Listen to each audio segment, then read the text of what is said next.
అదే సమయంలో పాలమూరు రంగారెడ్డిలో 26,000 ఎకరాల భూమి మొత్తం సెంచరవి దంబడిలవి పేదలవి పోయినాయి.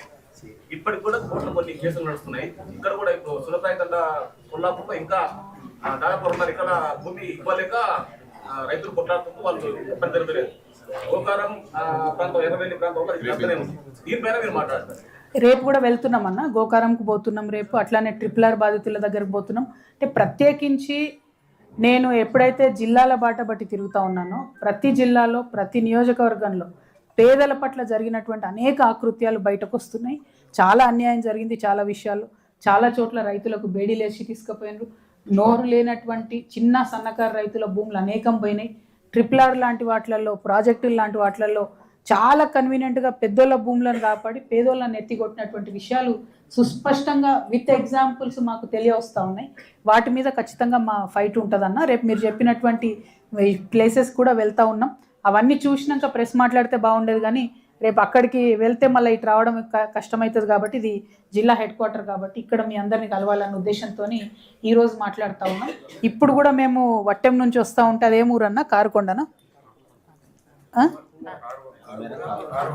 కారుకొండ అయితే దానికేలే వస్తున్నాం. అయితే అక్కడ విచిత్రమైన విషయం గమనించిన నేను, ఇక్కడే కాదు మేము పోయి అన్ని జిల్లాలలో ఈ రిజర్వాయర్లలో చూస్తూ ఉంటే, నిన్న బస్వాపూర్ పోయినాం, అది కూడా రిజర్వాయర్ అయింది, ఇంకా నింపలే.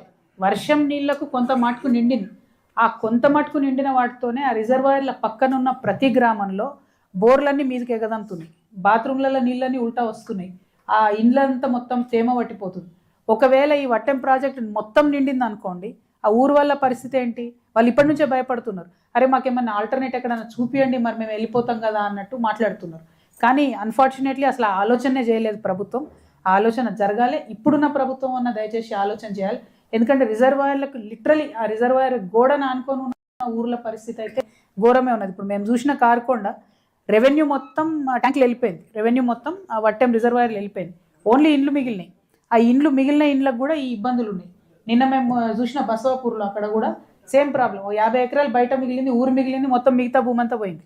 కానీ అంత పక్కన అంటే కుండ ఉన్నట్టే ఉంటుంది కదా, సముద్రం ఉన్నట్టే ఉంటుంది. దాంతోనే మొత్తం నిమ్ము రావడం, నీరు రావడం, 50 మీటర్స్ లోపలికి కూడా పోకపోతే నీళ్ళు రావడం బోర్లలో. అంటే ఆ తేమ శాతం అంత పెరిగింది, భూగర్భ జలాలు పెరిగినాయి.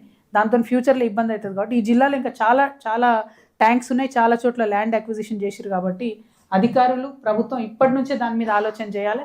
లేకపోతే వన్స్ ఆ ట్యాంక్స్ నిండిన తర్వాత మాత్రం రీప్లేస్ చేయడం, వాళ్ళని రీలొకేట్ చేయడం ఇబ్బంది అవుతుంది అన్న విషయాన్ని కూడా ఈ సందర్భంగా ప్రభుత్వాన్ని డిమాండ్ చేస్తూ ఉన్నాం.